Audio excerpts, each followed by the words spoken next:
আমাকে যিনি এখন ফোন করেছিলেন তিনি জানতে চেয়েছিলেন যে কোন ফান্ডে ইনভেস্টমেন্ট করব। আমি তাকে প্রশ্ন করলাম, আপনার টাকাটা কবে লাগবে, কি জন্য ইনভেস্টমেন্ট করছেন? এবং তার আগে তাকে আমি জানতে চেয়েছিলাম, আপনি কোনো জায়গায় বেড়াতে যেতে গেলে আপনি আগে কি ডিসিশন নেন?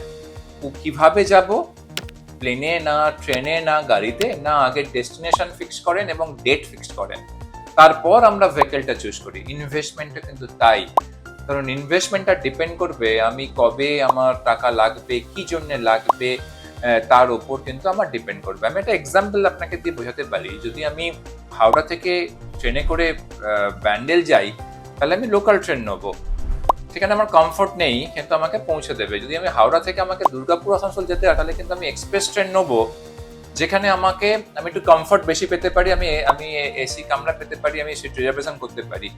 কিন্তু আমার যদি ডেস্টিনেশনটা বেড়ে যায়, দিল্লি হয়ে যায়, তাহলে কিন্তু আমি রাজধানী নিতে পারি, যেখানে বেস্ট কমফোর্টটা পেতে পারি। তাহলে বেস্ট কমফোর্টটা পেতে গেলে কিন্তু আমাকে লং ডিস্টেন্স জার্নি করতে হবে।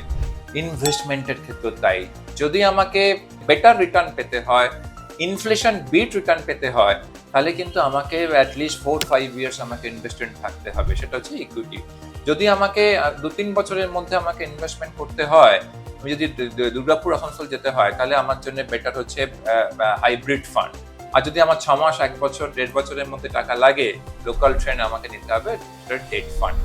বিফোর ডুইং এনি ইনভেস্টমেন্ট আপনাদের এই জিনিসগুলো কিন্তু মাথায় রাখা খুব দরকার, যে আমি কোথায় যেতে চাইছি এবং কবে আমার টাকা লাগবে, তার উপর কিন্তু আমার ইনভেস্টমেন্টটা ডিপেন্ড করছে।